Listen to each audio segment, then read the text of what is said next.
Današnji video rado analiziram nabavku terenskih vozila Humvee za jedinice kopnene vojske Srbije.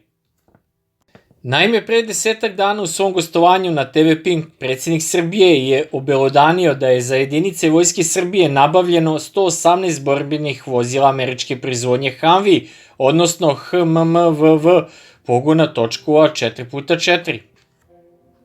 Tom prilikom je naglasio da je vojsci Srbije isporučeno već 66 vozila, a naknadno je potvrđeno da se ona nalaze u vojnoj bazi u Pančevu, u kojoj se nalazi 72. brigada za specijalne operacije.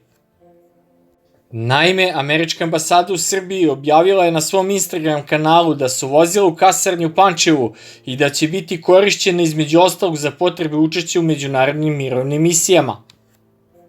Ambasada Sjedinjenih Američkih Država objavila je snimak dopremanja Humvee-a preko aerodroma Nikola Tesla. Predstavnici ambasade Sjedinjenih Američkih Država u Srbiji su tom prilikom izjavili: "Ovo nisu samo američka vozila, ovo je NATO standard. Kada vidite s kim je vojska Srbije raspoređena u mirovnim misijama, a partneri u Libanu su Španija i Italija, a na Sinaju to su Sjedinjene Američke Države, ono što nam je zajedničko to je NATO standard. Posjedovanje ovakvih vozila omogućava Srbiji da bude deo bilo koje mirovne misije širom sveta, da brzo reaguje, kao i da bude raspoređena rame uz rame sa svojim partnerima." U saopštenju američke ambasade u Beogradu se dodaje i to da će najnovija nabavka Srbiji omogućiti ne samo da bude efikasna u poslovima čuvanja mira u svetu, već i da je to odličan prvi korak u ostvarivanju interoperabilnosti s vojskom Sjedinjenih Američkih Država.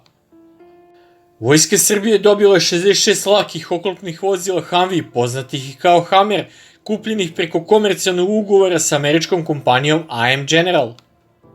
U navedenom televizijskom gostovanju predsjednik Srbije je naveo i to da će ovo vozila biti nadograđena sa domaćim naoružanjem i to mitraljezima kalibra 7,62 mm preko kalibra 12,7 mm pa sve do teških mitraljeza kalibra 14,5 mm.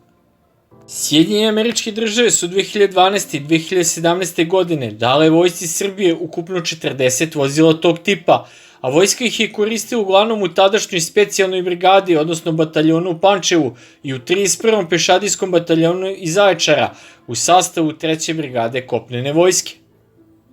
Po pojedinim informacijama, Humvee će biti naoružani sredstvima iz domaćih vojnih fabrika.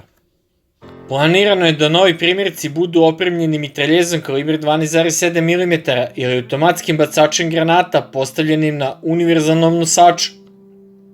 Humvee je višenamensko lako oklopljeno borbeno vozilo točkaš koje je vrlo popularno i koriste ga mnogi vojske u svetu i gotovo sve formacije u okruženju Srbije. Zbog svoje relativno slabe oklopne zaštite, Humvee se uglavnom koristi u specijalnim ili vojno-policijskim jedinicama, kao i za učešće u mirovnim operacijama. Kako domaća kompanija Zastava oružje nije proizvodila teške mitraljeze kalibra 14,5 mm, a uz mitraljeza ovog kalibra iz Rusije nije moguć zbog međunarodnih sankcija uvedenih Rusiji, kao pretpostavka se nameće da će mitraljezi KPVT ovog kalibra nabaviti donacijom, odnosno demontiranjem sa borbeno-oklopnih vozila sovjetske proizvodnje BRDM-2, koje se već više decenija nalaze u jedinicama vojske Srbije. S obzirom na njihovu dotrajalost, verovatno će se sa vozila koje trenutno nisu u aktivnoj upotrebi skinuti mitraljezi KPVT radi njihove montaže na poluotvorene turele na američkim vozilima Humvee.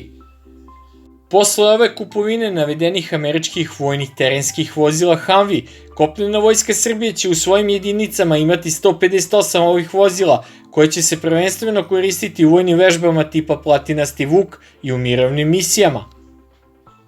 S obzirom na navedeni broj vozila u jedinicama vojske Srbije i da tog broja nisu sva vozila u oklopljenoj varijanti M1113, M1114 ili M1116, ona će svakako jedinicama vojske Srbije povećati mobilnost i donekle i njihovu borbenu žilavost. Takođe treba napomenuti da kupovina značajne količine ovih vozila utiče na smanjenu proizvodnju domaćih vojnih vozila slične konfiguracije i pogona točkova 4x4, a tu se pre svega odnosi na vozilo Zastava NTV i njegove varijante namenjene za korišćenje u jedinicama vojne policije, a o kojoj sam ja već pravio video rad koji možete pogledati klikom na link u gornjem desnom uglu ekrana.